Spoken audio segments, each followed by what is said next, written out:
como se trata de um estudo de algo tão importante como é a mensagem da Casa Universal de Justiça, e obviamente estou cheio de falhas, então é, eu diria que isso seria uma troca de aprendizagem, uma reflexão conjunta, não seria um estudo propriamente dito, digamos assim, porque para ter estudo de uma carta com profundidade que é a mensagem da Casa de Justiça, com seus 39 parágrafos, não é algo que se resume apenas em 1 ou 2 horas. Realmente requer um debruçar sobre a mensagem, ler a mensagem, entender, compreender. Então, o que pretende nesses breves momentos é trazer alguns pontos importantes da mensagem para a gente refletir junto. E, e vamos que vamos trabalhar. Então, se houver algum erro, vocês me ajudam para a gente corrigir, a gente vai junto. Nós vamos trabalhar agora um pouquinho do chamado Plano de 9 anos, do qual é o tema que está em evidência, principalmente nessa mensagem, e vamos tratar os pontos que no final vamos chegar a entender um pouco quais são nossos desafios de crescimento abordado pela Casa de Justiça. Então, tem que ter uma justificativa primeiro. Por que que a gente vai ler essa carta, essa mensagem, né? Se a gente, como que se diz? Se a gente voltar um pouco e refletir sobre o conteúdo como um todo, no início, logo no início da carta, a Casa de Justiça coloca algo muito interessante. A Casa coloca na carta que é o plano que terá início em breve. Isso é logo no primeiro parágrafo, tá, Janete, querido? No início. É, é o primeiro esforço fundamental de um empreendimento sagrado de 25 anos, de escopo e importância para toda uma geração. Apresentará demandas a cada Bahá'í, comunidade, instituições, demandas que evocam feitos pelo guardião mundo Bahá'í no lançamento cruzado de 10 anos. Olha só, eu não acredito que a Casa de Justiça coloca uma palavra olhando por meus belos olhos, vou falar essa palavra que fica bonito. Com certeza, cada palavra, cada frase já vem tempos trabalhado e tem um propósito, tem um significado, tem uma intenção por trás daquela frase colocada, né? Então, quando ele coloca que evoca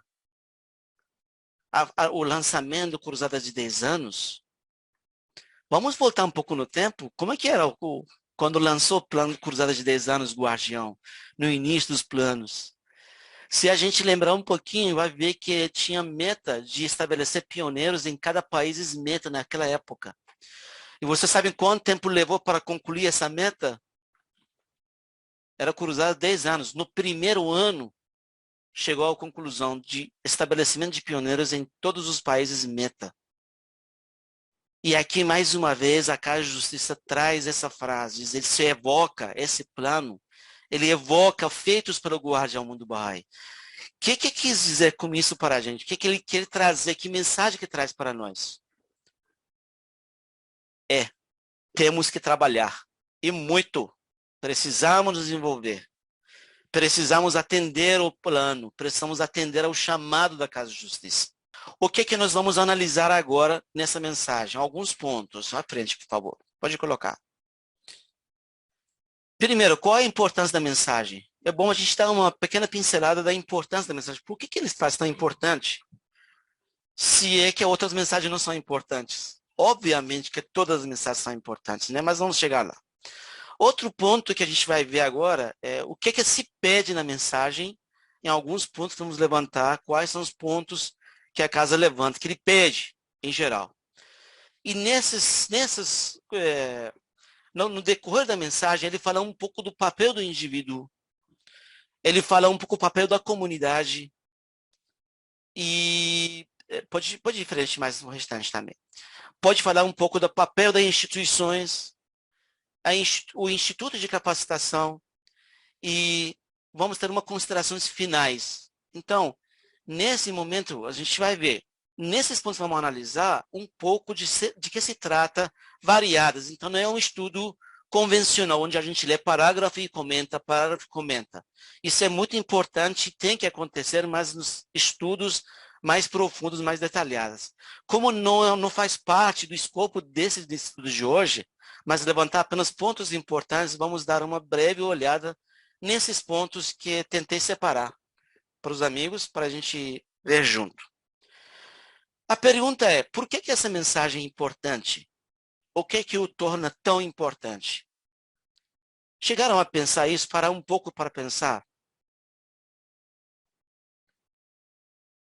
Vamos lá.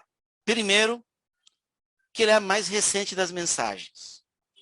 Por que ser o mais recente das mensagens torna-o peculiar, especial e importante? É esse tipo de questionamento que eu trazer para a gente conversar, para a gente conseguir ir um pouco mais a fundo. Por que é importante ser mensagens mais recentes?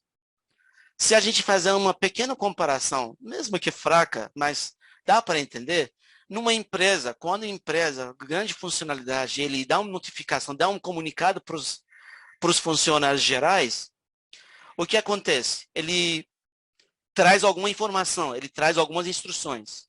Passou um mês, de repente, libera outra notificação, outra comunicação para a empresa. Isso significa que ele traz informações, traz instruções, traz ensinamentos mais atuais porque precisa ser feito. Além do que aconteceu, agora tem outras.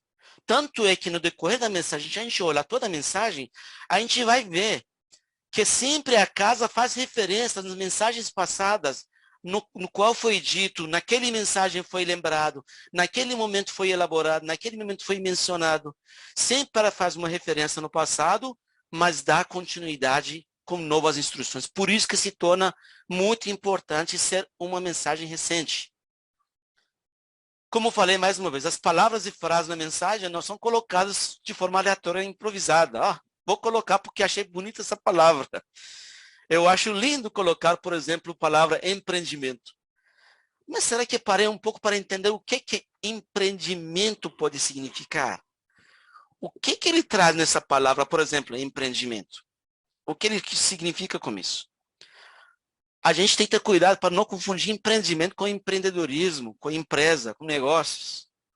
Se a gente olhar um pouco um significado simples no dicionário, qualquer um que você verifica, ele vai dizer, é ato de uma pessoa que assume uma tarefa ou uma responsabilidade.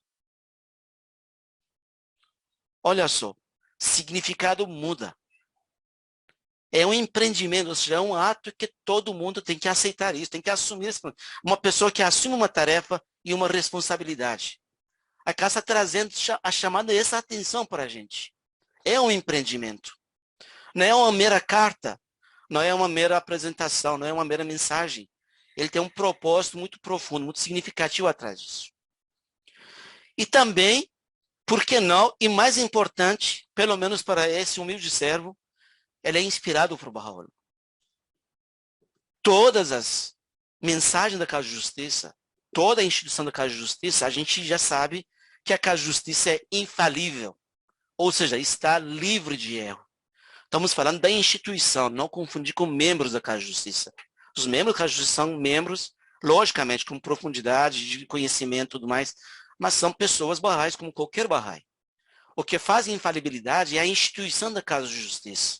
Quando a mensagem é elaborada, ela não é elaborada por uma pessoa, é elaborada por uma instituição, do qual não fez de noite para o dia, não fez de um dia para o outro, ele fez durante anos. Isso que nós estamos na mão hoje, essa mensagem de 9 anos, isso já vem elaborado há tempos, está sendo trabalhado. E outro série de planos que virão após esses 9 anos, porque vai ter que culminar com 25 anos, em 2046, já estão, enquanto nós estamos envolvidos com esses trâmites, que ainda, na verdade, de uma certa forma, não começamos para valer, e estamos preparando para começar esse plano, eles já estão trabalhando para os próximos que nós temos que andar com eles. Temos que estudar, entender, compreender e pôr em prática, principalmente. E também o que foi feito, vou voltar atrás um pouquinho, querido Marco, desculpe. E a última frase, ele falou, o que foi feito nos últimos 25 anos será eclipsado por aquilo que há de vir. Aí tem uma pergunta. Sabiamente a casa coloca, tudo que foi feito, tudo, ele não fala só uma coisa e outra, fala tudo que foi feito durante os últimos 25 anos, os planos, será eclipsado por o que há de vir. Mas aí eu pergunto, o que foi feito nos últimos 25 anos? Chegamos a pensar sobre isso? Quantas coisas foram feitas nesses últimos 25 anos? Que não foram poucas, obviamente, né? O que foram feitas tantas e tantas? Eu vou colocar deixa eu ver aqui. Vou colocar alguns pontos, só para a gente refletir. Um ensino. Durante 25 anos foi feito o ensino. O ensino é a base da fé. É o principal, é a matéria-prima de tudo esse trabalho. Então foi feito o ensino em todos os níveis, em todos os lugares, em todos os ambientes, em todas as camadas da sociedade. Eleições de novas assembleias. Surgimento de uma assembleia local não é simplesmente mera administração. O Guardião fala que através de uma assembleia local a luz de Deus se manifesta naquela comunidade. Ela é de extrema importância. Construção de casas de adoração. Quantas casas de adoração nos últimos 25 anos foram construídas? Trabalho magnífico, trabalhos maravilhosos e a sua importância de existir. Né? Crescimento da comunidade, como a comunidade mundial cresceu. A gente olha às vezes só por nossa comunidade, não cresceu tanto, mas tem que olhar o mundo como que ele cresceu. Quanto na humanidade a fé cresceu. A visibilidade da comunidade perante a comunidade internacional. Está começando a aparecer mais. Os amigos lembram de uma das palestras do seu Adib Taherzadeh, quando ele falava da construção da arca, da construção da Terra Santa, da conclusão do plano, em 89 ainda. Se não me engano, ele falava, inclusive no Brasil, falou várias vezes, sobre visibilidade. É um ovo, é um ovo que está chocando. A humanidade é um ovo que está chocando. Vai durante um tempo, essa humanidade, esse ovo, no estado de crescimento do pinto que está dentro dele, ele apodrece, o mundo dele apodrece. E quando chega o momento certo, casca quebra e nasce um novo pinto. E esse pinto aparece. O que podemos dizer agora nesse momento? Está aparecendo. Está mais vista. Está mais vista. Eu falo assim, esses dias recentes eu recebi uma comemoração de Nowruz dos muçulmanos, dos Bahais, não, dos iranianos que moram no exterior. E um dos cantores canta uma música no fala que hoje nós não temos ninguém mais patriota do que os Bahais. É um muçulmano falando isso. Aí eu pergunto, o que levou a esse resultado? Por que isso aconteceu?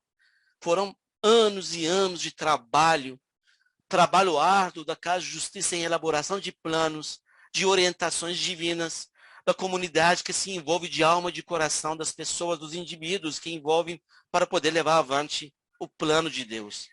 Que o querido Max colocou como carinhosamente um trecho no grupo agora, sobre o propósito, né, querido Max? Que fala disso um pouco. Então, olha só que interessante, ele fala tudo que foi feito nos últimos 25 anos, que não foram poucos, será eclipsado por o que há de vir. Mas isso tem um condicional. Não é à toa, não vem por acaso. O que é necessário para que isso aconteça?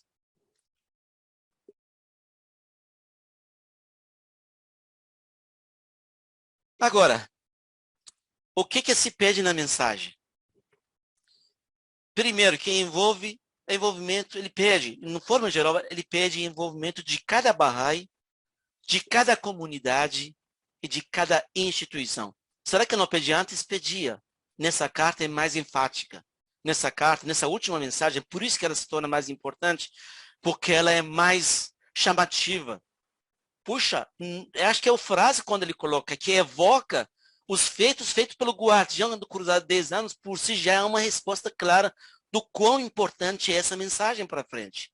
Por que ela precisa ser estudada, precisa ser aprofundada e praticada? Aí eu pergunto, os amigos todos leram essa mensagem?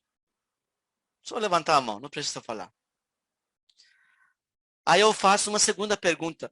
Chegaram a ler mais de umas 2 vezes a mensagem? Aí eu faço uma terceira pergunta. Chegaram a separar parágrafo por parágrafo, meditar durante um tempo somente sobre aquele parágrafo do que ele tem dito? Essas apenas são questões para a gente refletir se realmente a gente está realmente estudando a mensagem, que não é uma simples mensagem, é uma orientação de Baha'u'lláh. É assim que a gente tem que analisar. A gente tem que ver no coração, sob a ótica de que essas são palavras que Baha'u'lláh pede. É através da mensagem da Casa de Justiça. É isso que significa ser inspirado por Baha'u'lláh. Senão, o que teria significado o convênio? Quando Baha'u'lláh fala que Abdu'l-Bahá é meio intérprete autorizado único, significa que tudo que Abdu'l-Bahá diz é a mesma coisa que Baha'u'lláh diz. Quando Abdu'l-Bahá fala que tudo que o amado guardião, Shoghi Effendi é o guardião da causa, então significa que tudo que o guardião delibera e fala e explica é como se fossem as palavras de Baha'u'lláh e do Abdu'l-Bahá. Quando o guardião fala que tudo que caso justiça elabora, que não é nem próprio guardião, mas próprio Baha'u'lláh falando que está verdade, tudo que fala é inspirado por Baha'u'lláh, significa tudo que nós estamos recebendo hoje são palavras diretamente de Baha'u'lláh. É sob essa ótica que nós temos que compreender, não simplesmente uma carta. Se a gente fazer uma pequena reflexão, no momento, talvez, eu não sei como traduzir isso em português, mas vou tentar o mais próximo. Porque na original ele tem um significado muito importante. Os amigos persas que presentes aqui provavelmente conhecem. Quando Baha'u'lláh encarrega o Badi para levar a mensagem dele a Nasreddin Shah e incumbe de fazer isso como ninguém, porque era o único capaz de fazer isso, entre tantos eruditos, entre tantos que estão prontos, Baha'u'lláh escolhe uma pessoa, um jovem rebelde. E ele mesmo diz que fizemos do Badi uma nova criação. Significa que transformou o Badi completamente. Ele se tornou apto para levar uma mensagem tão grandiosa de um manifestante que é o supremo manifestante de Deus para um rei, para um soberano. E o que ele fala quando leva a carta? Eu quero chamar a atenção para esse momento. Quando ele chega para Nasreddin Shah e entrega, ele diz, receba essa epístola que veio da pena de Bahá. E o que o rei censura o Badi? Diga que é uma carta. E o Badi diz, cala-te. Fala para o rei, cala-te. Isso não é uma carta, é uma epístola emitida pela pena de Bahá. Esse trecho traz algo muito importante. Então, nós não estamos estudando uma carta da Casa de Justiça. Nós estamos estudando as palavras de Baha'u'lláh. Aquele que inspirou a instituição da Casa de Justiça para nos orientar. É assim que a gente tem que visualizar, tem que compreender. É sobre essa ótica que a gente vai para frente. Ok, para não estender mais, vamos lá. Aqui fala de cada Bahá'í e cada indivíduo. Instituição todo mundo sabe, mas qual que é a diferença entre Bahá'í, um indivíduo e uma comunidade? Se todos os Bahá'ís formam uma comunidade. Por que ele lembra fazer essa menção justamente separada? Cada Bahá'í, cada comunidade e cada instituição. Muitas vezes a gente pode imaginar que uma comunidade é uma aglomerada de pessoas que vivem numa certa região. Essa é a comunidade. Não é sobre isso que refere. Comunidade é muito mais do que isso. Quando todos ambientados num determinado plano, num determinado espaço, têm o mesmo objetivo, o mesmo propósito, trabalham para alcançar aquele objetivo e todos colaboram um com o outro. Isso é sentido de uma comunidade. Então, nós temos o indivíduo Bahá'í, só ele, que tem uma responsabilidade por si, tem a comunidade, que é o trabalho junto dos Bahá'ís em conjunto, e tem a das instituições, quando ele fala que impede o envolvimento de cada Bahá'í, de cada comunidade e de cada instituição. E ele faz um apelo forte novamente, traz mais uma vez, não diria apelo, uma chamada forte para ensino. No parágrafo 10, a Casa de Justiça pede aos conselheiros e seus auxiliares, ele fala, pedimos que vocês e seus auxiliares ajudem os Baha'is, onde quer que residam, a refletir periodicamente a respeito de maneiras efetivas de ensinar a fé. Nas suas circunvizinhanças, e acalentar em seus corações uma paixão pelo ensino que atrai as confirmações divinas. É uma responsabilidade que joga em cima dos conselheiros, seus ajudantes, mas principalmente chama a atenção por um fato: ajudar os amigos Baha'is para que reflitam sobre o ensino, para que eles coloquem em ação esse fato. Não esqueçamos, porque se a gente observar um pouco as comunidades em geral, a gente tem esse hábito, infelizmente, acontece. Não diria um erro, uma culpa, mas é uma coisa natural, que a gente vai aprendendo com isso. Quando vem uma mensagem, vamos fazer isso, a gente parece que esquece do resto, quer fazer só aquilo. Vamos trabalhar para os conselhos, então a gente esquece os assembleias locais, esquece a comunidade, vamos trabalhar para os conselhos. Vamos fazer... Não, agora a casa traz uma forma generalizada. Cada detalhe desse, uma delas chamada por ensino. Ele traz forte apelo para o ensino. Tanto que ele fala para que os amigos deixam abertos ostensivamente as portas para os amigos que querem entrar na fé. Pede para que livremente compartilhem com seus amigos, com quem vocês têm contato sobre as verdades da fé. Está na carta.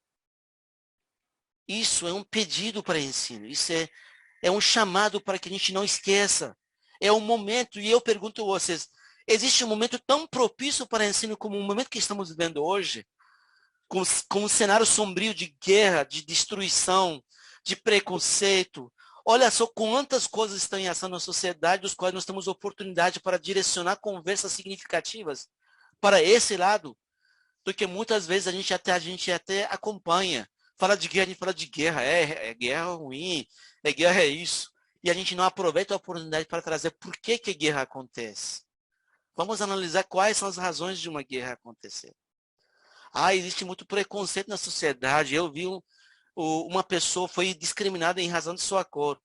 Realmente é muito feio. Mas quantas vezes conseguimos aproveitar essa oportunidade e para levar para o ensino da fé? Eu sei que muitos amigos fazem. Apenas uma reflexão de forma geral, tá? Não é um ponto de acusatório, é um ponto de reflexão, por favor. Entendam isso. E também pede chamada para Instituto de Capacitação. Traz mais uma vez um forte definição para a questão do Instituto de Capacitação. Quantas vezes... Vocês lembram quando começou o trabalho que a casa lançou, a questão dos institutos de capacitação? Um trabalho magnífico preparado por seu Farzam Arbob durante tantos anos em Colômbia, preparando esse material para ajudar a comunidade a crescer. Vocês lembram quando começou? Pelo menos na minha comunidade eu presenciei. Não é uma questão de fofoca, mas uma questão de reflexão. Quantas vezes percebi alguns amigos dizer, isso é muito fácil. Eu não vou fazer isso. Não vamos submeter a uma coisa tão simples. Quando fala a melhora do mundo pode ser alcançada por meio de ações puras e boas, por meio de uma conduta louvável e digna. Isso eu já sei de cor. Eu te pergunto, a gente sabe de cor, mas quantas a gente praticou também? Quantas vezes nós temos a oportunidade de demonstrar isso em ação? O Instituto de Capacitação, ele tem um propósito específico, que mais para frente nós vamos tocar nesse assunto. Quando fora desse assunto, a gente vai tocar nessa parte aqui. E também traz um chamado para heroísmo. Vocês lembram do parte de heroísmo? Qual que era o heroísmo na época do início da fé? Quais que eram os heróis? O que marcou o papel deles no heroísmo? Vocês lembram? Os mártires. Os mártires da fé. Se a gente dá uma leitura na carta que Lord Curzon, embaixada austríaca, na época de 1852... Parágrafo 38, Mozen. Obrigado, querida. No parágrafo 38 cita isso. O Lord Curzon descreve o momento quando acontece o massacre dos Babis em 1852. Vocês chegaram a ler esse trecho? Viram o que aconteceu com os Baha'is na época, com os Babis, na verdade? Quanto sofrimento eles aguentaram, quanto foram massacradas, do qual cada um era entregue a uma profissão para que seja torturado e martirizado daquele jeito. E o mais importante, que ele, que não é um Baha'i, é um serviço consulado austríaco, relata, diz que não consegue entender por que ninguém apresenta menor sinal de cansaço, ou tristeza, ou choro. Todos aceitam todo aquele sofrimento com radiância, com tranquilidade. E a casa chama mais uma vez para heroísmo. Parágrafo 38. O que ele fala? Veja-me que legal.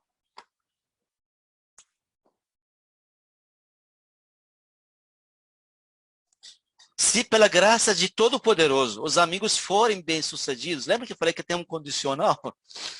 Forem bem-sucedidos, né? A chegar à altura de heroísmo ao qual são agora convocados, a história seguramente prestará tributo às suas ações. O que a história prestou tanto tributo para os heróis no início da fé? Imaginem isso, e se a gente conseguir levar a cabo e praticar e executar e levar à frente os detalhes do plano de 9 anos e outros planos que virão logo a seguida, a história irá prestar tributos ao grau de heroísmo dos amigos, porque vai precisar.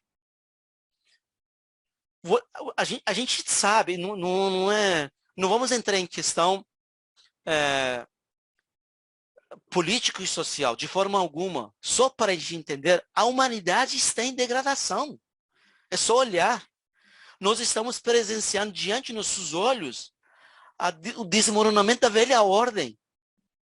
Quantas coisas acontecem na humanidade? A parte de economia está quebrada, está quebrando cada vez mais, eles não sabem o que fazer. A Casa de Justiça diz isso na mensagem sobre a paz mundial. Na época de 86, quando lançou o plano de paz mundial para os líderes, ele fala, onde está? Onde está aquele promessas feitas pelos grandes potências de salvaguardar o povo, de acabar com a pobreza, de fazer desenvolver? Onde está? Nós estamos vivenciando cada vez mais pobreza, mais problemas, mais preconceito, mais guerras.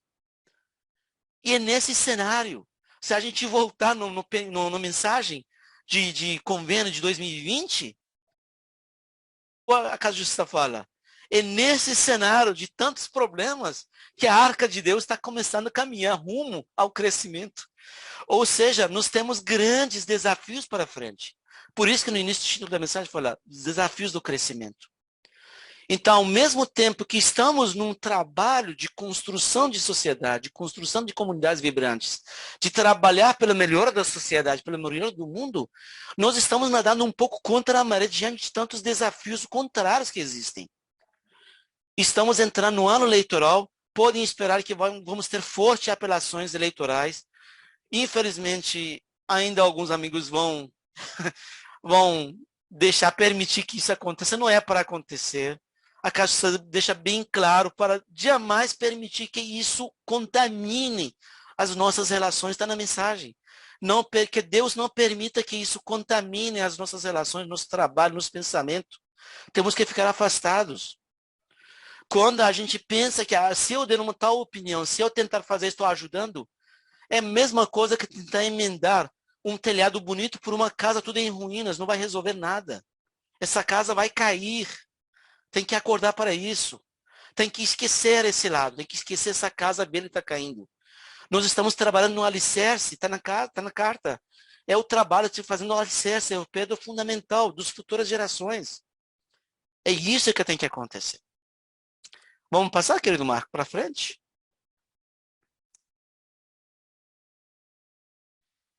Bom, agora, papel do indivíduo. Vamos destrinchar um pouco melhor agora nesse aspecto.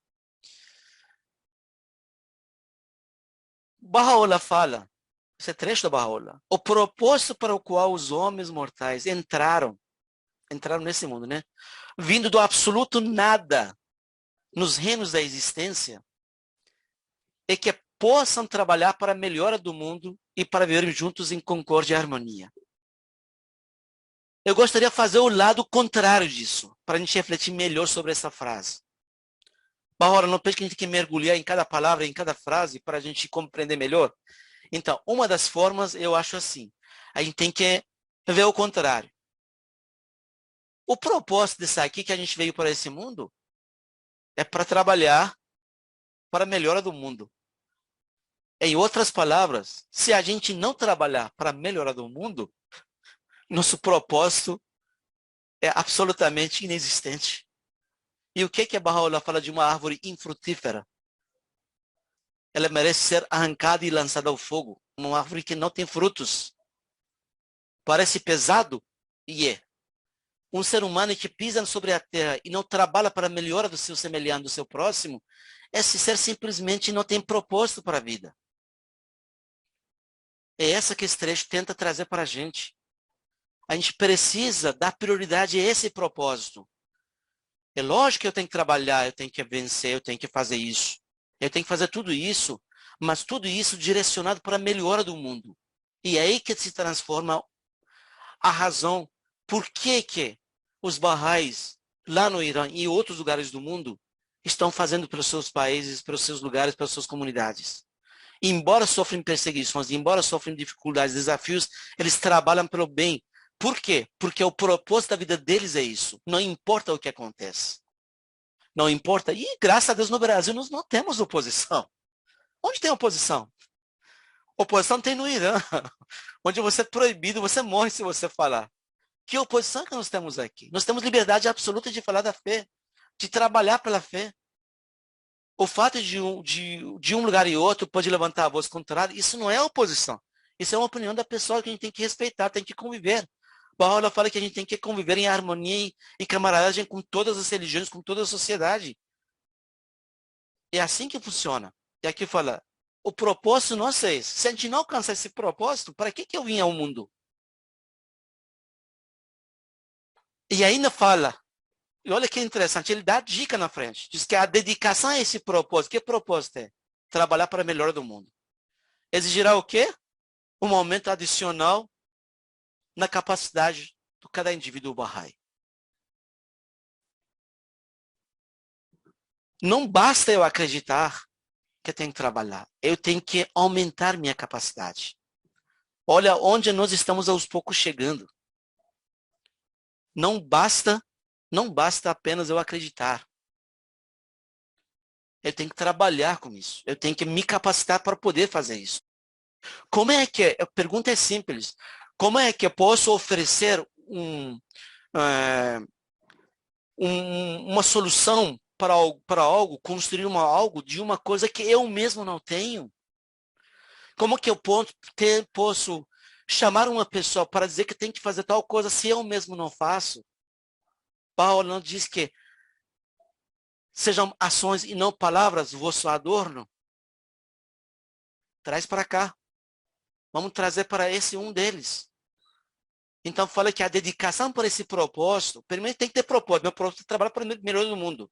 Se eu quero trabalhar para a melhora do mundo, eu tenho que me capacitar, tenho que aumentar. Ele fala, a dedicação a esse propósito exigirá um aumento adicional. Quer dizer, o que eu estou aprendendo ainda é pouco, tem que aumentar um pouco mais. Não é o suficiente só um pouco que estou acostumado, habituado. Ou seja, se eu estou fazendo estudo de 1 hora por semana, tem que aumentar para 2, 3. Se isso engloba também a instituição, mais para frente a gente vai ver, tá? Uma instituição, por exemplo, uma assembleia local, se ele faz uma reunião semanal de 2 horas, 3 horas, ele precisa aumentar a sua capacidade, tem que aumentar mais, tem que reunir mais tempo para poder estudar mais e compreender melhor os propósitos. Não é? Então, e aprender, o caso fala, tem que aprender a erguer comunidades vibrantes com uma visão orientada para fora. Esse é o outro papel do indivíduo. Eu preciso aprender a erguer comunidades vibrantes, vibrantes com visão orientada para fora. Vejam bem, que legal, né? A casa de justiça não tem que fazer, ele fala tem que aprender. Ele não está falando ainda tem que ser 100%. Exige adicional, então tem que aprender a fazer isso. Para aprender eu tenho que me capacitar, tenho que correr atrás. Aprender, olha só que interessante, aprender a contribuir para os discursos que influenciam o rumo desse progresso. Que progresso? Trabalhar para a melhora do mundo. Então ele fala, aprender a contribuir para os discursos que influenciam. Quantas vezes a gente senta com os amigos, eles falam de problemas da sociedade e a gente dá continuidade falando do problema. Mas a gente não faz contribuição nenhuma para que esse discurso seja direcionado para algo mais construtivo. Ele fala, aprender a contribuir. Contribuir, logicamente, não quer dizer que você tem que chamar o cara, ó, tá errado, não é assim. Mas ajudá-la a compreender o que está acontecendo. Primeiro tem que aprender para poder fazer ele aprender. Vamos para frente, querido Marco? Aprender, olha só, aprender a propiciar progresso espiritual é material. Eu pergunto, o que é que eu, como indivíduo, estou fazendo para propiciar progresso espiritual e material para meu semelhante? É esse tipo de reflexão que quero fazer sobre esses detalhes. Que tipo de trabalho estou fazendo? Como que estou proporcionando para meus colegas de trabalho, meu vizinho, meus amigos que tenham contato, que tenham convívio, para que estejam no progresso espiritual e material, para que eu possa proporcionar isso para eles? De que forma estou podendo fazer isso? Mas aí dá dicas. Mais para frente ele fala, o indivíduo tem que transcender diferenças. Olha, esse ponto é de extrema importância. Por quê? Nós precisamos trabalhar a unidade da nossa comunidade. Por favor, não é uma crítica mais uma vez. É uma reflexão. Nós sabemos que nossas comunidades precisam ter união e a gente ainda está longe disso. Quantas vezes dentro da nossa comunidade, cada um pode ver a sua.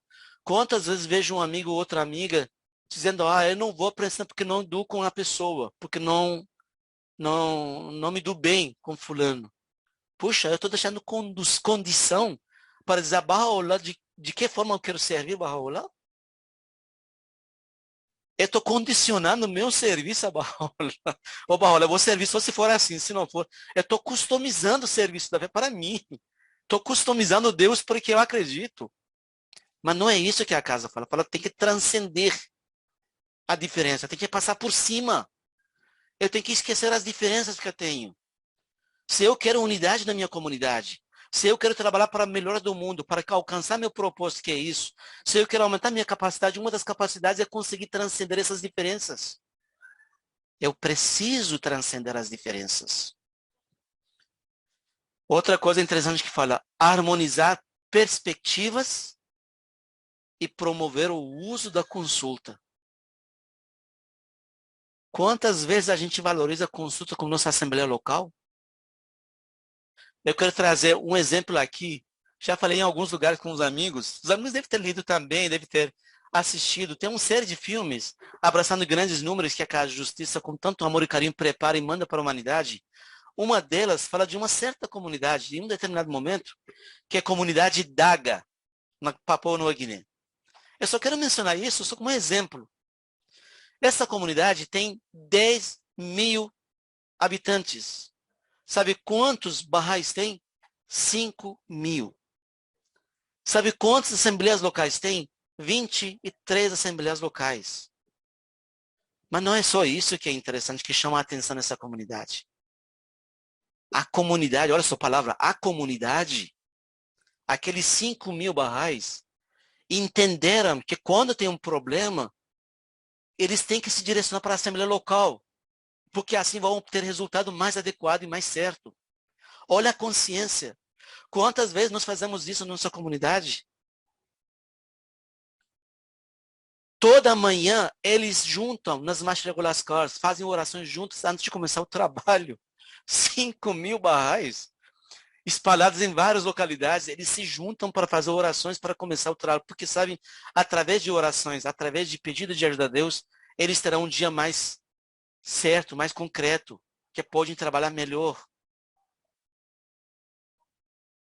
Olha a consciência. E aqui fala harmonizar perspectivas e promover o uso da consulta. Precisamos melhorar o uso da consulta. Nós ainda precisamos aprender isso, precisamos correr atrás. E como que a gente aprende? Eu acho que esse é um dos temas dos sequência dos livros, se não me engano, né, Janete, querida? Então, consta isso. Tá aí a importância. Mais para frente a gente vai ver. Olha só que interessante. Por que a Casa Justa traz esse trecho? Já a gente sabe que a gente quer buscar a verdade, livre pesquisa da verdade. Ele fala defender a racionalidade e a ciência. Eu acho que isso é um problema mundial.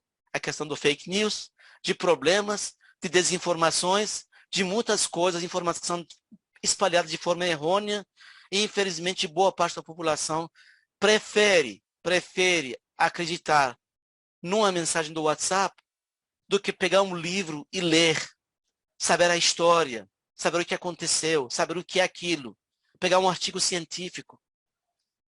E um amigo colocou uma coisa interessante, um Charles, que acho que deve ter visto também, um discípulo fala para o mestre, por que é mais fácil acreditar no WhatsApp do que na ciência?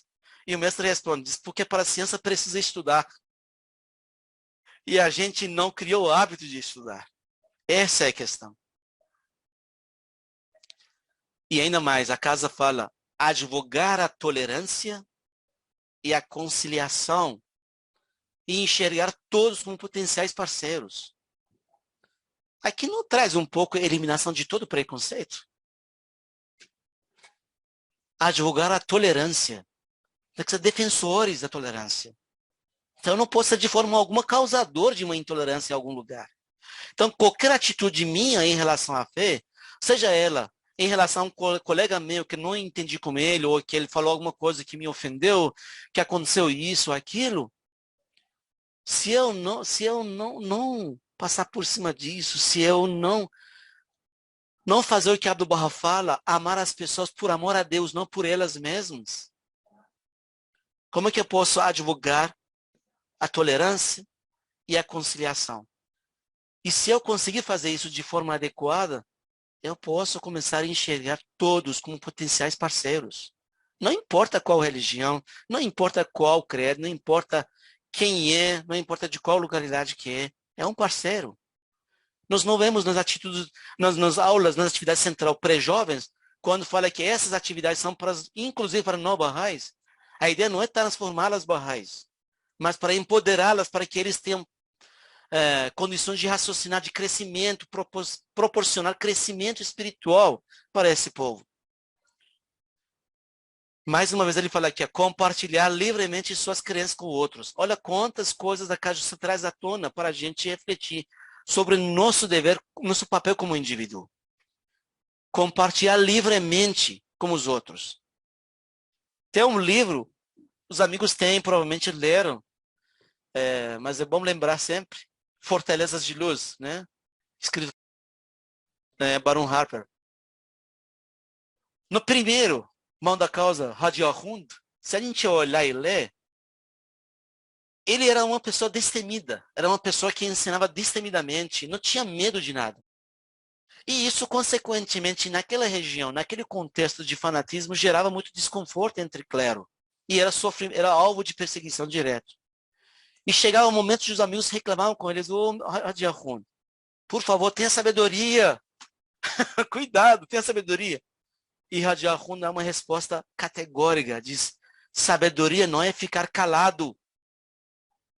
A sabedoria não é ficar calado e com medo, mas apresentar com tranquilidade, com firmeza, o que a gente acredita. Isso é sabedoria. Não é para se esconder, não é para deixar. E aqui fala, compartilhar livremente suas crenças com os outros.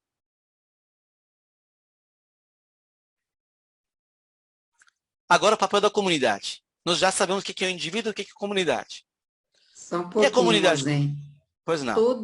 Toda essa maravilha que você citou está no parágrafo 4. É incrível esse parágrafo. É Meu Deus. impressionante. Muito obrigado.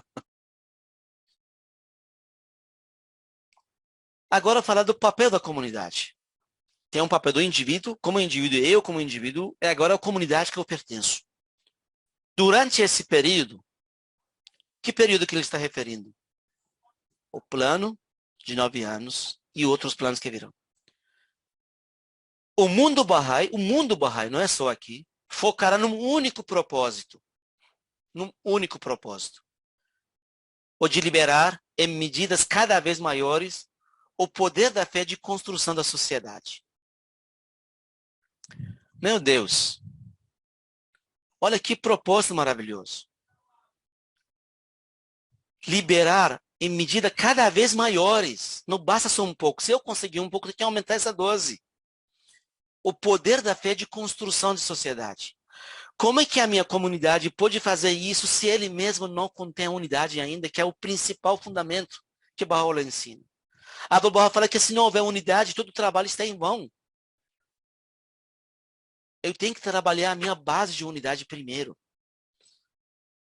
E aí que ele fala, diz que isso exigirá um aumento adicional, era individual agora da comunidade, adicional na capacidade da comunidade. Então, a comunidade como um todo tem que trabalhar isso. Tem que correr atrás disso, ele tem que ir atrás disso. Senão perde o propósito. Como fala no início, o propósito é para trabalhar para a melhora do mundo.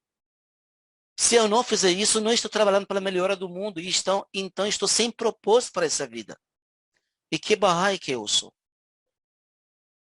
Estou falando Bahá'í cidadão do mundo. A gente não fala, eu sou cidadão do mundo?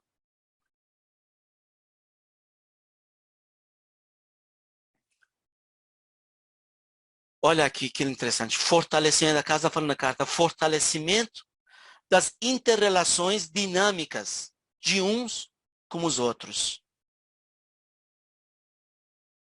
Fortalecimento das interrelações dinâmicas de uns com os outros. Não é só eu conheço meu vizinho, ótimo, oi, tudo bem, tchau, e nunca tenho outra atividade. É uma coisa natural, é uma lei da física. Quando há atividade em dois corpos num ambiente só, há atrito. Isso é natural da física. Estou falando da física, matéria. No mundo espiritual não é diferente. Quando várias pessoas trabalham num propósito, é obviamente que o nosso ego às vezes barra com o ego do outro. Porque tudo que vem em desafio surge do nosso ego, não é do nosso espírito. Por isso que Abdu'l-Bahá fala que é o ego maior das prisões.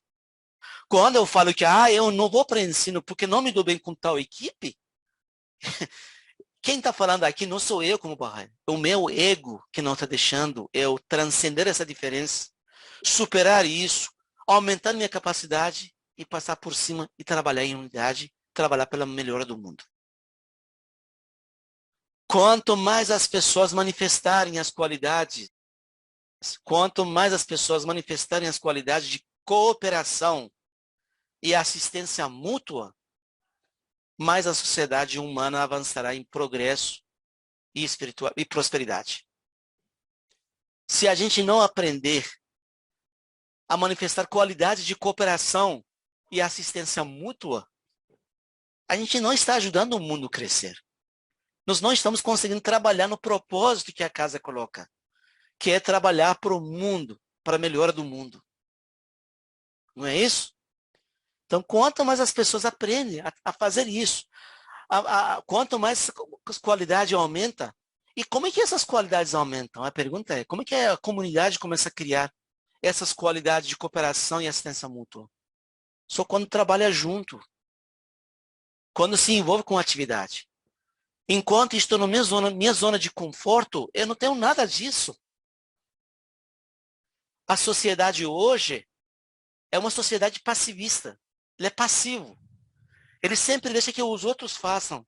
As pessoas não aprenderam, tem que trabalhar também. O fulano que faz. O cicrano que fala isso. Não sou eu. Eu acho lindo, maravilhoso, mas é o outro que faz. Sociedade aprendeu a ser passivo. E o que a casa fala? Tem que ser ativo. Como indivíduo, como comunidade e também como instituição. Tem que ter papel ativo. Quanto mais as pessoas manifestarem a qualidade de cooperação e assistência mútua, mais a sociedade desenvolve, vai para um rumo de progresso e prosperidade. Por que a sociedade não está desenvolvendo prosperidade e progresso? Porque nós estamos falhando como nosso dever. E precisamos rever isso. Precisamos entender isso, precisamos trazer em reflexão isso, trabalhar para isso. Não, a gente sempre fala, às vezes, de lugares bem afastados e sociedades bem diferentes, mas tem o exemplo de ação comunitária, que é a comunidade de Escabar, que havia essa interação e sacrifício e amizade, a gente escuta essas histórias.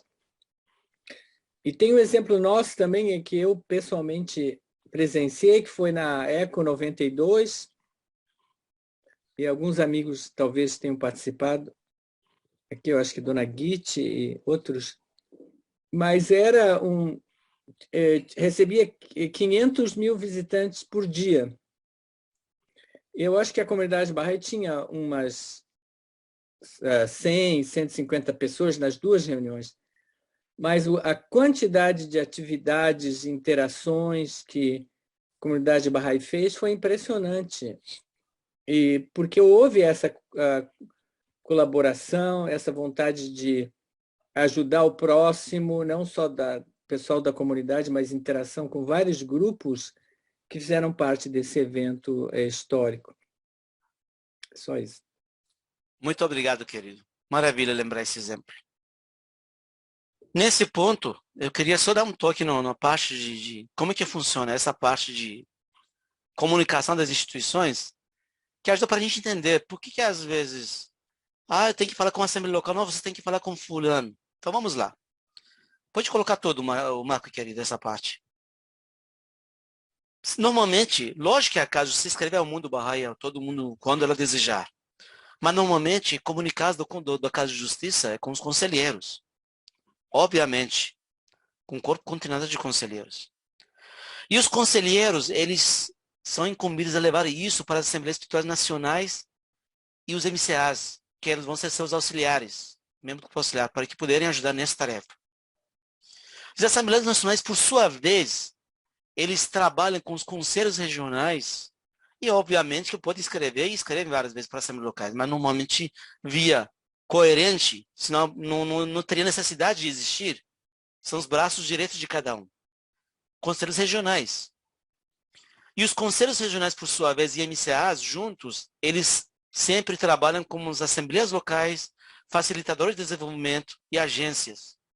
E os facilitadores, agências, MCAs, mais uma vez, eles trabalham com os agrupamentos, comunidades e indivíduos. Quando o indivíduo, comunidade, conversa, ele conversa com sempre os MCAs, agências, facilitadores. Eles que estão no ambiente, digamos, estão na atividade, naquele momento que podem transmitir. E eles vão levar o contrário para assembleias locais, para facilitadores. E eles vão levar para os conselhos vão para as assembleias nacionais vão para os conselheiros para a Casa de Justiça. Então é uma via que vai e do mesmo jeito volta. E é assim que funciona. E aí surge a questão daquela, por que os SRPs, aquelas estatísticas são necessárias? Porque é através daqueles dados que a Casa de Justiça toma conhecimento do crescimento dos barrais e elabora o seu planejamento. Aqueles dados não são à toa, não são mera estatística. Tem utilidade. E aqui continua. Papel das instituições. Pois então, o que conselheiros auxiliares devem fazer? Isso que pede, tem multas, né? Estou falando do que está nessa mensagem última. Auxiliar os barrais a refletir periodicamente a respeito de maneiras efetivas de ensinar a fé e acalentar em seus corações uma paixão pelo ensino. Essa é uma das tarefas do conselheiro dos MCAs. Está no parágrafo 10, se não me engano, Janete. Pede isso diretamente. Pedimos a vocês, seus auxiliares, a refletir periodicamente com os barrais onde quer que eles residam. Onde quer que eles residam. Mas por que a casa fala para a gente refletir com os barrais as formas efetivas, as maneiras efetivas de ensinar a fé? Porque não existe uma fórmula para ensinar a fé. Não existe uma forma. Guardião fala que existe mil maneira de ensinar a fé. Mas a gente tem que refletir as formas variadas. Porque cada sociedade, cada ambiente, cada comunidade tem suas peculiaridades. Eu não posso levar, por exemplo, o ensino de uma coisa simples para um ambiente acadêmico. Isso vai cansar o ouvinte em vez de ajudar. Da mesma forma, eu não posso levar sobre os princípios fundamentais, etc. e tal, para uma comunidade mais humilde, que tem dificuldade, não tem acesso a sistema educacional, então tem dificuldade de compreender certos conceitos. Eu lembro as histórias são bacanas, né? Ajudam a gente a compreender muita coisa. Diz que certa vez, na época de Abdu'l-Bahá, um grupo de americanos universitários resolveram servir a fé. Então, eles foram para a Terra Santa na presença de Abdu'l-Bahá e disseram: Abdu'l-Bahá, estamos aqui prontos, vamos dedicar um tempo de serviço para servir a fé. Queremos ensinar. O que o mestre nos ensina? E Abdu'l-Bahá, como sempre, com aquele amor e carinho, sempre recebe boas-vindas, ele diz: pronto, vocês vão para a Índia, eu vou ensinar as pessoas lá. Maravilha, o grupo fica muito feliz. Todos zarpam para a Índia, começam o ensino lá. E passa um mês, nada de declaração, ninguém declarava.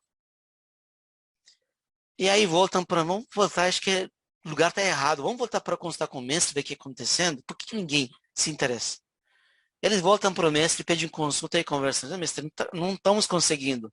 Mas o que estão fazendo? Ele falou: bom, a gente está pensando sobre os princípios da fé. Igualdade de homem e da mulher, questão de livre e independente da pessoa da verdade, vários aspectos, princípios fundamentais da fé sobre isso. E Abdu'l-Bahá fala de não, não façam isso. Vão lá, voltam para lá, vão ensinar sobre a semente.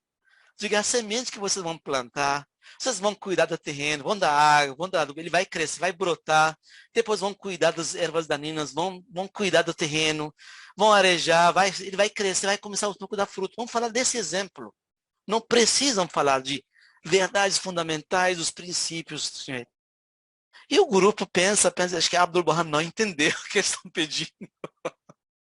Eles voltam para lá com obediência e mais um tempo e nada. Eles voltam mais uma vez para Abdu'l-Bahá, não está adiantando nada. E Abdu'l-Bahá com um sorriso sempre dizer: já falei para vocês. Voltam para lá e falem apenas do semente. Não precisam mais do que isso. Essa vez eles compreendem, eles voltam para lá e trabalham com isso. E começa praticamente a entrar em trocas. Na época, milhares de pessoas se tornam Baha'is. O que esse exemplo traz para nós? Cada ambiente, cada localidade, cada lugar, cada pessoa, com qualquer um que a gente tem contato, tem uma forma de ensinar a fé. Tem uma forma peculiar de ensinar a fé. Por isso que fala refletir periodicamente sobre maneiras efetivas de ensinar a fé. E assim acalentar em seus corações uma paixão pelo ensino. O Guardião não fala que o ensino tem que ser paixão dominante de nossas vidas. Nossos olhos têm que brilhar quando a gente acha a oportunidade para falar da fé. Se tem um amigo que quer ter uma oportunidade, eu tenho que ser inflamado com aquele ensino. Só assim que a palavra funciona. Se eu for levar aos poucos, com cuidado, aquela sabedoria que a gente acha que não tem que falar a verdade, a gente não vai conseguir nunca ensinar o que tem que ser ensinado.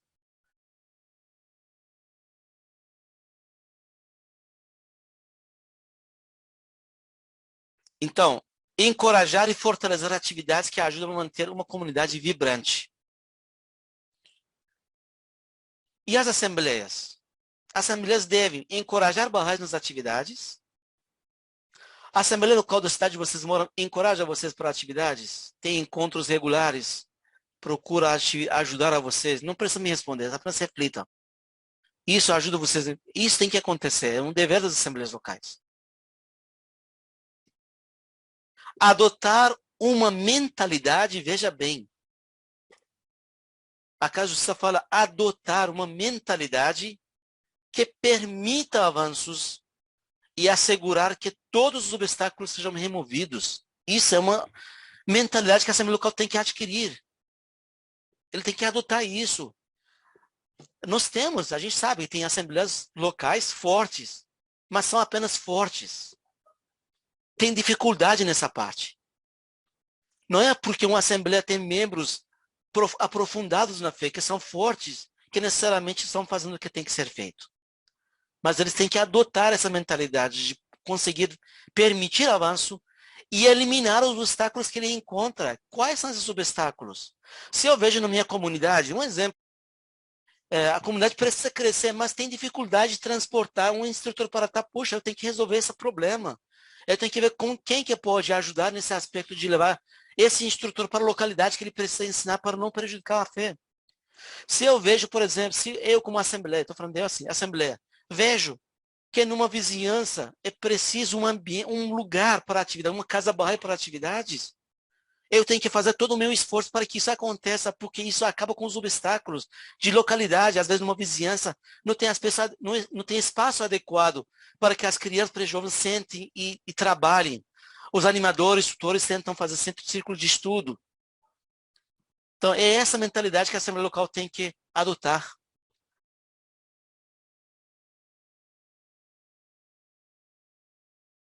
As assembleias locais devem fortalecer suas relações. Olha só, que passo importante que daí vai para frente agora. Elas devem fortalecer suas relações com autoridades e líderes locais. Eu pergunto à Assembleia Local de vocês, já tem contato com autoridades e líderes locais? Contatos regulares, não fala só uma visita, não. Sempre tem contato, tem conversações? Isso é uma pergunta para você, Platinho. A Assembleia Local tem que ter isso. Fortalecer suas relações com autoridades e líderes locais. Por que é isso importante? Mais para frente a gente vai ver. Aprender a melhor maneira de cultivar, olha só, aprender a melhor maneira de cultivar novas iniciativas incipientes e promover esforços que se mostrem promissores. A Assembleia Local tem que aprimorar isso, tem que estar atento, olho aberto. Então, uma iniciativa incipiente, por mais simples que seja, pode ser um ponto importante, que promover esse esforço para que mostre promissor. Ele pode ser promissor. Se lá atrás diz que tem que enxergar cada um como verdadeiros parceiros, potenciais parceiros, aqui cabe direitinho essa colocação. Aprender sobre... Eu digo, nossa, eu leio essa parte, falei, o quanto estamos ainda longe. Aprender sobre estabelecimento de organizações de inspiração. Não estou falando de comunidades Bahá'í, estou falando de organizações de inspiração Bahá'í, organizações de fora da comunidade. Inspiração Bahá'í e a casa ainda, a Casa de Justiça antevê aparecimento de vários durante esse plano. Se a gente não fizer agora, vai aparecer muitos, a gente não vai dar conta. Olha que interessante. Aprender sobre estabelecimento, tem que prevenir já isso. Porque vai aparecer, a gente tem que saber lidar com isso. A Assembleia Local tem que lidar com isso. Encorajar e fortalecer as atividades que ajudam a manter uma comunidade vibrante. Encorajar e fortalecer atividades que ajudam a manter uma comunidade vibrante. Habilidade em gerenciar. Olha só, é outro ponto aqui, ó, queria chamar a atenção. Habilidade em gerenciar e desenvolver fundo local, não é para fé, ó. Desenvolver fundo local e no devido tempo, quer dizer, como se fosse um fundo de reserva para um determinado propósito. No devido tempo, apoiar iniciativas de ação social e interagir com agências do governo local e da sociedade civil. Meu Deus do céu. A casa está vendo uma coisa que a gente nem está nem pensando nisso. A Assembleia Local tem que sentar e debruçar sobre isso, tem que estar preparado. Ter essa habilidade de gerenciar desde já um fundo local, porque isso vai acontecer. Se a casa fala isso, porque vai acontecer. Se a casa fala anterior que essas iniciativas de inspiração Bahá'í vão aparecer mais, então essas iniciativas de ação social vão acontecer e a FE tem que estar preparado para apoiar com fundo local essas iniciativas. Olha, esse ponto é muito importante. É muito ser refletido, principalmente dentro da Assembleia Local. Eu sugiro que levem esses pontos para a Assembleia Local de vocês como sugestão. Agora, sobre a capacitação de institutos de capacitação. A frase que coloca aqui, a importância da educação no trabalho de construção de comunidade, estamos falando de construção da comunidade, né? E a casa fala a importância da educação nesse trabalho. É inequívoca, não tem que ter a menor dúvida. No campo da ação social, a provisão da educação permanece como uma contribuição distintiva dos Bohais. Ele tem que ser exemplo na maior parte dos mundos, nas partes do mundo. Educação e trabalho de construção de comunidade. A importante educação no trabalho de construção de comunidade é inequívoca no campo de ação social. Ele fala que é uma contribuição distinta dos Bahá'ís na maior parte do mundo. Isso já aconteceu em algumas partes e tem que ser. E o que os institutos de capacitação fazem nesse aspecto? Qual é a funcionalidade deles? Primeiro, construir capacidade. Nós estamos falando lá atrás que tem que ter um aumento adicional na minha capacidade para trabalhar no serviço de melhorar o mundo. Ali, ó. Construir capacidade para servir dentro das comunidades. Levantar recursos humanos para assumirem tarefas de expansão e consolidação e ir além. Eu estou falando desses pontos aqui da carta, vocês já reflitam se isso está acontecendo com o Instituto de Capacitação da sua região, da sua área. Se não atingir isso, porque alguma coisa não está acontecendo de forma adequada. Liberar poder de construção da sociedade da fé. Esse instituto tem que ter essa condição de liberar o poder de construção da fé. Dotar as pessoas com conhecimento, percepções e habilidades que lhe permite contribuir não somente para o processo de desenvolver suas próprias comunidades, mas para o progresso da sociedade. Vocês viram qual é a importância do Instituto de Capacitação? O que ele é capaz de fazer? E quanto a gente ainda precisa compreender esse papel? Esse é um trabalho que foi feito por seu Farzan Arbab durante muitos anos. E teve a aprovação da Casa de Justiça e é divulgado no mundo inteiro. Os amigos talvez não saibam, ou talvez saibam agora. Você tem uma ideia? O governo do Paquistão, ele adotou como currículo escolar o Instituto Ruhi, para você ter uma ideia.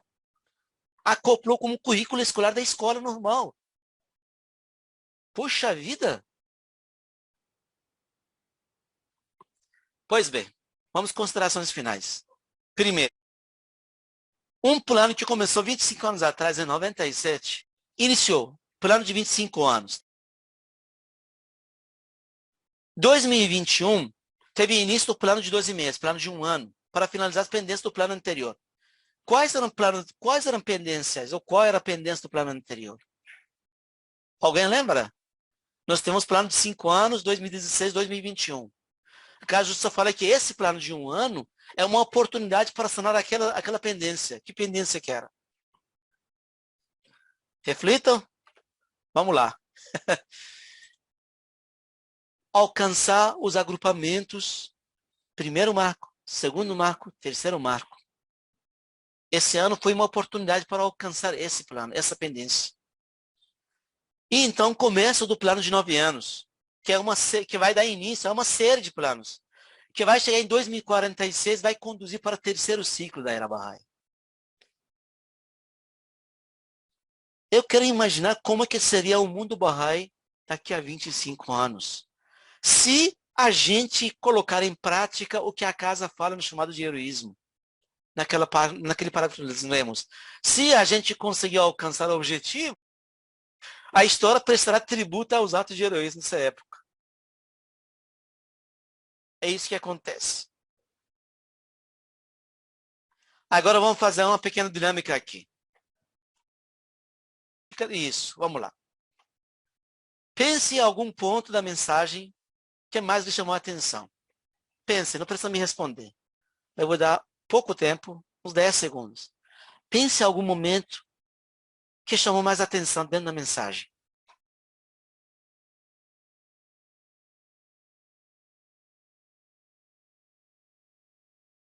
Agora, pense em um momento de sua vida que perdeu uma oportunidade de servir. Quantas oportunidades de servir eu perdi?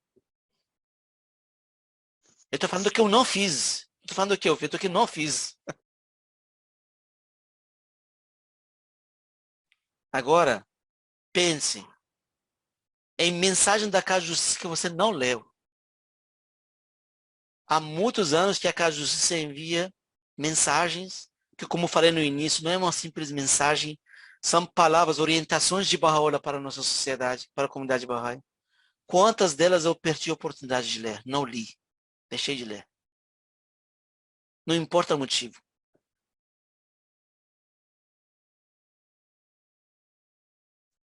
Pense em momentos que perdeu a oportunidade de ensinar a fé. Quantas vezes perdeu a oportunidade de ensinar a fé? No seu dia a dia, no ambiente de trabalho, na faculdade, no trabalho, em casa, os amigos, família. Agora, pense em momentos que você recusou a fazer algum dos círculos de estudo, de capacitação. Não importa o motivo. Quantas vezes foi chamado para um círculo de estudo e você recusou? Porque o Instituto de Capacitação é aquele que capacita a gente, ajuda a gente a se capacitar para isso.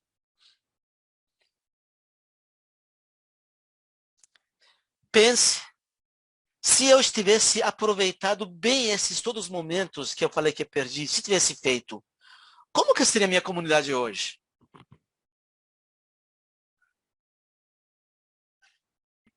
Qual é a principal mensagem dada ao longo dessa maravilhosa carta que a Justiça presenteou ao mundo? Pense um pouco. Qual é? A gente lendo a mensagem como um todo. Qual foi a mensagem que ele deu durante esse tempo todo para a gente? Durante os seus 39 parágrafos. Pense um pouco, não precisa responder, apenas pense. Pensaram? Vamos seguir? Agora eu pergunto, você pode resumir isso em apenas uma frase com 3 palavras? Alguém consegue resumir isso? Pode colocar no chat se alguém puder. Em 3 palavras, quero ver alguém acerta. A mensagem dada no decorrer da mensagem toda. A gente leu, aprofundou, estudou. Mas o que a casa fala na carta inteira? Ana Paz colocou construção da comunidade. Alguém mais? Buscar mundo melhor. Desenvolver atitude de ensino. O que mais? Vamos lá. Estão mornos ainda. Ação. Esquentou um pouquinho. Construção, reflexão, ação. Começou quente. Vamos lá. Mais alguém? Construir comunidades vibrantes. Mais alguém? Estamos por aí. Servir. Beleza. Vamos abster por esse aqui. Se eu pudesse resumir em 3 palavras, eu diria que seria centro de intensa atividade. A carta inteira é sobre centro de intensa de atividade. Inteira. Agora vocês compreendem por que a comunidade inteira está sendo chamada, está sendo mobilizada tanta atividade para envolver todos os amigos em todas as atividades. Porque tem que haver centro intensa de atividade.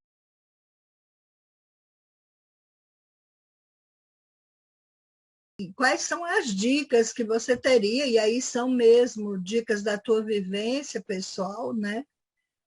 Para a gente avançar um pouco nesse processo de identificar uma comunidade receptiva, para a gente poder começar a fazer todo esse centro, a gerar essa atividade. Como é que a gente avançaria rumo a esse centro de intensa atividade?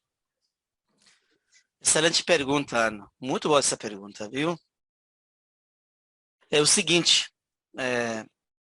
se a gente olhar, dar uma leitura na carta 29 de dezembro de 2015, a Casa de Justiça descreve de uma forma tão carinhosa todos os processos de trabalhar na construção de comunidade, de centros de atividade. Mas, levando em parte, digamos, experiências pessoais, pelo que a gente aprende é o seguinte, tem uma vizinhança que a gente trabalha, a gente abriu agora em outubro do ano passado e estamos já em quase terminando março. Nós começamos com 26 crianças nessa comunidade. Na verdade, foi um presente de Baha'u'lláh. A gente estava andando na rua pensando em chamar a vizinhança para trabalhar, falar do projeto. A gente encontrou uma senhora sentada na praça, uma pessoa que é de um bairro humilde, de uma comunidade próxima. E a nossa amiga Maria do Carmo, ela explicou para ela de que estava fazendo. Ele explicou, estava com 3 crianças. Aí ela explicou sobre o projeto e tudo mais. Falou, então faz o seguinte, vamos para meu bairro, a gente está precisando muito de alguém para isso. Lá tem muito de criança, tem imenso 3, mas tem 9 netos lá, fora das vizinhanças. Então nós fomos lá, aceitamos, adoramos o presente de Baha'u'lláh, a gente está procurando, achamos. Fomos lá no bairro, é um bairro muito humilde, onde a gente encontra pessoas com tornozeleira, a gente encontra pessoas com revólver na cintura, tem uma ideia, mas isso não quer dizer nada.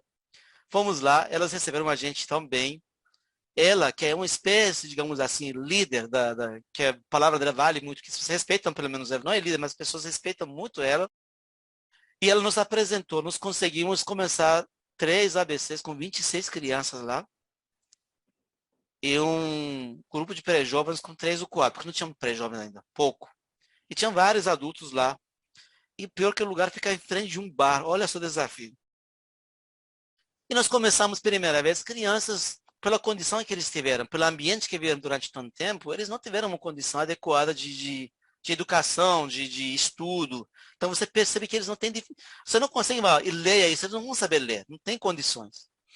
Mas as graças professores da aula são pessoas assim amorosas, eles juntam as crianças.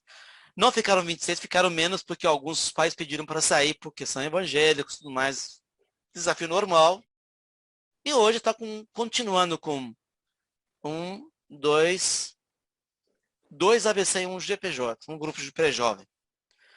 E a senhora lá, tem uma senhora que a gente não tinha onde colocar, a gente pensava em fazer na rua, para ter uma ideia. Nós pensávamos começar as atividades na rua. E ela falou que não, chegamos uma vizinhança lá que gostou muito da gente. Ela trabalha no centro de saúde, é uma pessoa carinhosa, já trabalha com pastoral. Não, vocês vão ficar na rua, não, vão para minha garagem, aqui minha garagem é à disposição de vocês, pode fazer aqui. Então abriu a casa dele, a garagem, atividades acontecem lá. Eu vou colocar no grupo hoje, depois algumas fotos das atividades lá, só para vocês acompanharem. E desde outubro para cá, apenas estamos conseguindo só trabalhar com as crianças, nós não conseguimos avançar. A questão de receptividade que você falou é um trabalho de paciência e dedicação. É um trabalho que requer, porque quem demanda, na verdade, quem planeja e quem demanda as atividades é a base, não é a de cima. Enquanto eu sento na Assembleia para consultar o que eu vou fazer lá, estou errado. Eu tenho que ir lá primeiro fazer leitura da realidade. Muitas vezes a gente acha que leitura da realidade é fazer um censo. Quantos jovens, quanto criança. Isso não é leitura da realidade. Leitura da realidade é justamente para saber as crianças, qual é o nível de educação que elas têm, ambiente que elas vivem, quantos adultos estão, quantas pessoas ficam na rua, quantas pessoas batem papo durante um certo momento, se tem uma praça na área, como é que é o contato deles, como é que é a comunicação deles. E a casa fala que a gente, nesse processo de vizinhança, a gente tem que ir tantas vezes for necessários, até que a comunidade considere a gente como parte dessa comunidade. Porque a princípio a gente é estranho para eles. E a gente está indo com muito cuidado. A gente é um núcleo nosso, que é um grupo, a gente tem, toda quarta-feira tem consulta de reflexão sobre a atividade que foi realizada, o que aconteceu, o que podemos fazer para o próximo. E sábado de manhã, 10h30, a gente está lá, todo mundo junto, ir para o campo. E a gente vai lá fazer as atividades, meio-dia volta para casa. Quarta-feira à noite, reunião de reflexão sobre atividades, o que foi acontecer, o que pode ser melhor, e a gente vai e aplica. Agora, depois de outubro, novembro, dezembro, janeiro, fevereiro, março, chegamos em 6º mês de abril, primeira vez, um pai chegou lá, perguntou o que é aquilo. Tem uma ideia. Olha quando nós chegamos aqui. E nos aproveitamos a oportunidade, explicamos, adorou, disse, nossa, que bom, eu sou evangélico, mas não tem problema não, você pode me fazer, que acho maravilhoso trabalhar com as crianças. Isso é um primeiro passo. Nós estamos planejando adquirir um espaço como Casa Bahá'í para não incomodar, porque a senhora dedica com tanto amor e carinho, mas ela tem dificuldade dela, é garagem, é um espaço dele que a gente está ocupando, entende? Então, o que quero dizer é que a gente tem que ter, primeiro, paciência, não desistir, ter calma e acompanhar o que o campo manda. É aquele que determina o que tem que acontecer. Se você vai no campo, percebe, tem que estar atento, tem que estar alerta para as possibilidades, oportunidades. Se tem 2, 3 pessoas sentadas lá, pode chegar para dar uma conversinha, ver como é que está. Nada de ensino da fé, só sobre atividades, projeto da fé. Entende? E assim a gente está conseguindo, aos poucos, passo lento, mas avançar. É um trabalho de resistência. Obrigado.